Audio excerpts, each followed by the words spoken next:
for local councils. You do see other cities like Venice, Barcelona, Paris, they have tourism taxes, but ultimately they have far lower taxes on their hospitality businesses in the first place. The UK government deciding to sleep on it. For now, in London, Jacqueline Robson, 7 News.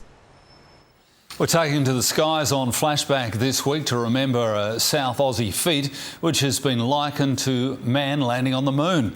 The great air race of 1919 and the remarkable achievement of two Adelaide brothers.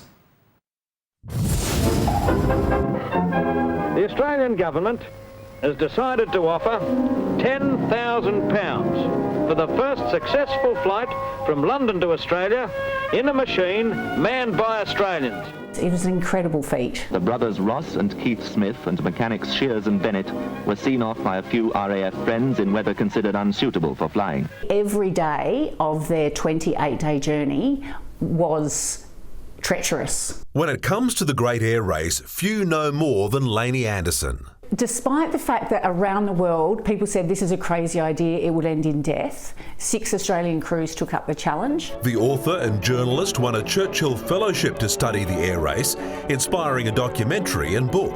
The Wright brothers had flown basically the length of a tennis court 16 years earlier, which shows just how crazy this was. The Pilot brothers and 2 mechanics took off into a snowstorm. They fought the weather most of the way south.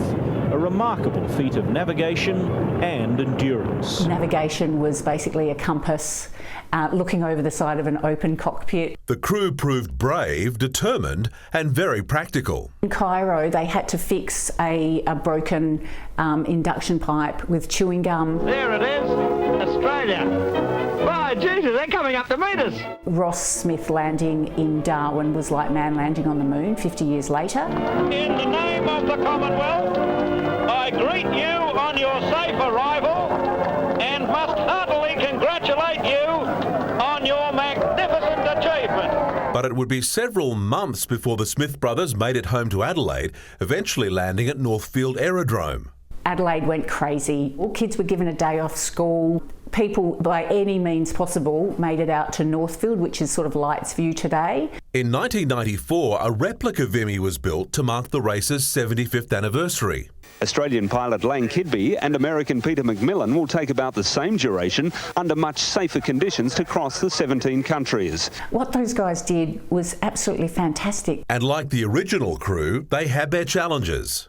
The mission of a replica Vickers Vimy biplane retracing the first England to Australia flight appears to have ended on an Indonesian beach. An engine failure forced an emergency landing, but they refused to give up. With the help of thousands of local villagers, a runway was carved through the paddies so a replacement engine could be flown in from Sydney. Back in Adelaide, the original Vimy was in danger of being forgotten. The terminal had moved to its beautiful new location, but the Vimy was still in its 1950s memorial hangar, which was suddenly out the back of the airport and no one ever saw it. For 20 cents, you can hear the tale of the epic adventure.